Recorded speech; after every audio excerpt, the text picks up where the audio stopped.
Hey everyone, Pastor Matt here. I thought I'd jump on here real quick to give you not only a quick update, but also to share a couple of things that I share with our staff and any pastor that's going to be a part of this team.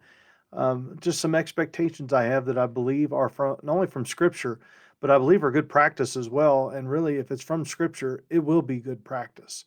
And one of the reasons that I do this on Facebook is because the I don't know, the quality seems to be better. Whenever I do it through my computer, there's this little tiny hum, but here we are. So I jumped on here unexpectedly, but hopefully this will be of help to you. Just real quick, I wanted to let you know a couple of things that are going on.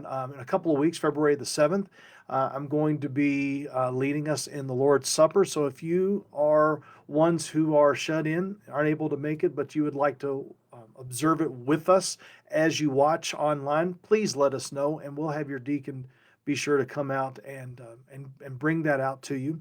That's also going to be a special sermon. We're going to actually wait a week to start our Ephesians study, and I want to just be sharing with you on February the 7th what I believe are the necessary things that a church needs to be having and doing as we begin to move forward in 2021 to be able to address what needs to be addressed. So, very grateful for that. But what I wanted to share with you today in a type of devotional are basically 5 characteristics that I expect from ministry staff. And I believe that there's some transferable principles there that can go on elsewhere. Because I was having this conversation with someone just very recently, and it occurred to me this would be something really good for the entire church to know. So I'm hoping that this can be of benefit to you. So, 5 characteristics of ministry staff. The first thing that we ask is about your character. All of these start with the letter C. That's what preachers do. Starts about your with your character. So, what is the attitude? What is the mindset? Is there a servant mindset both inside and outside the office? Is there a Christ-like attitude? Because again, our goal is to be, make, multiply, and send hopeful, joyful disciples who make much of Jesus. Because we want all from Denver to the nations to know that Jesus is enough. Now, competency is actually going to be number 2, but we want to put character up there, and this is why. And I've said this before in previous videos. If if you have a high competency but low character, then what's going to happen is that competency will be able to work in a certain setting, that you're familiar with. But when COVID hit, we found out that all of our competencies were lacking because none of us had gone through what COVID was like. We've never had anything like this before. But if you have a good character and you're seeking the things of the Lord and you're seeking wisdom and you're taking a step back and you're saying, okay, I want to figure out a way to serve folks, and it may look a little different. Um, that's that's where we need to be, right? And so when you have character, that is super important. So you're saying, well, what do you base character on? And honestly, we would just look at Galatians 5:22 to 23, the fruit of the Spirit: love, joy, peace, patience, kindness, goodness, faithfulness, gentleness, and self control. That's the fruit of the Spirit. And we don't cherry pick the fruit of the Spirit. We look at all of those aspects and make sure that we are leading from that and modeling to others what that should be. I could go on, but I'm just going to hit these real quick. Number 2 is competency. What kind of experience do you have? And what are you doing to be open to training to learn more about your particular gift? So when you take a position and you have skills and experience and teachability for that position, we find that coupled with character, you'll likely succeed. Paul worked to train men such as Timothy and Titus, who would go on to train others. You see that in 2 Timothy 2, verses 1 and 2. So there's training that's needed. But if you look again, 1 Timothy 3, 1 to 13, all of those things, all of those qualifications are based on character, and that character will help you to make sure that you are learning out of love for people, that you're learning to be more competent in what you're doing. Connectedness. This is about people skills.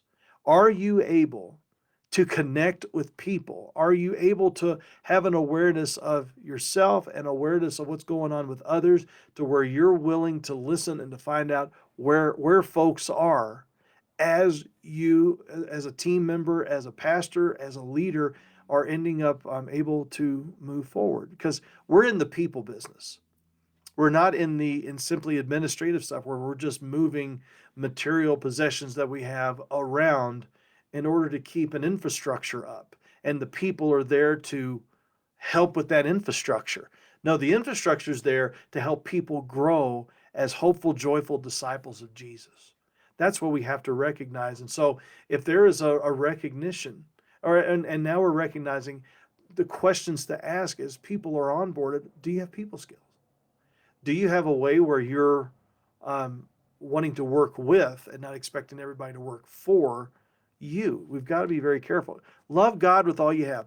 Love your neighbor as yourself. Your team members are your neighbors, and we are called to love them as well.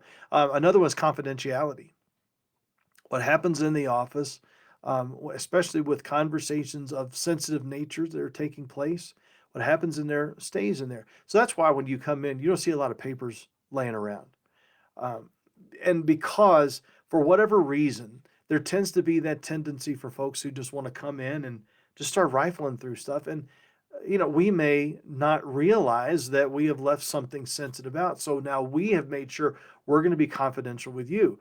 So when we have something like Shelby for members, I mean, we're not, you're not going to be able to have access to every little piece of information that everybody has.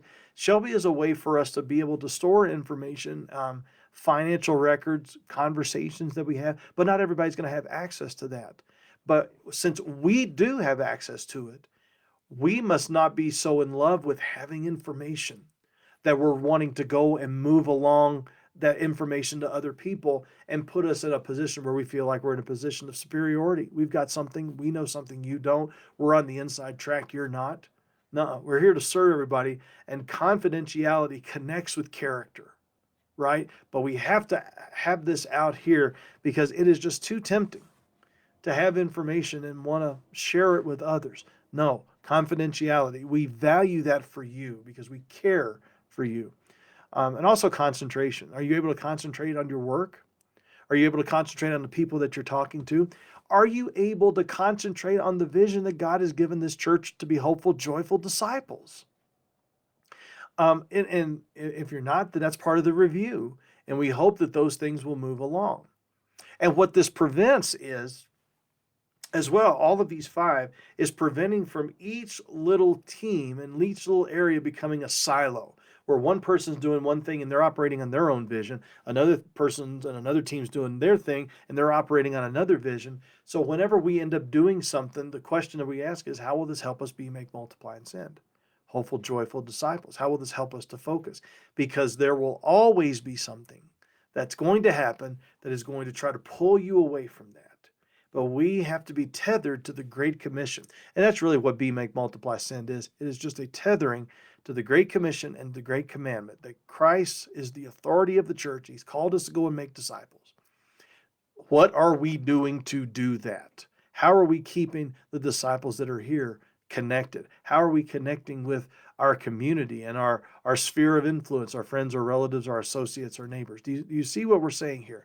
These are things that we have to make sure we are modeling for those outside the church and inside the church so that we can begin to develop a culture of a Great Commission culture, not simply just an inward looking culture that's just kind of doing our own thing and hoping that everybody is staying comfortable on the inside. I don't think Christ wants us comfortable, and I don't think he wants us complacent. I think he always wants us to be looking at various ways to where we're looking at what the scripture has to say about leadership and membership and discipleship and evangelism and connecting with the community. And when we see what he said in his word, we're going to look at it and say, then that's our marching orders. That's what we're going to do. And anything that's inside of us that cuts against that, we're done. We don't want to have any part of that. So my question to you is, what do you see in those five things that I've mentioned? In fact, right now, I'm just going to go ahead and put the web page that contains all of those things. I'll go ahead and put that in the comments section and make sure that I also put it up here. I'll just make sure we have it in the notes as well. but what are some things that we're doing to make sure that we are caring for each other in this way? And we are deadly serious about these 5 values. It is super important for us to work together as a team. There'll be more to follow. I'm so glad you were able to connect up. Brenda, good morning to you. Thanks for chiming in and letting us know you're there. But hopefully, as this video can move along, it'll be able to help others to understand what we're all about and how serious we are about this and serving Jesus with joy. God bless you all. Thanks for checking in. Bye bye.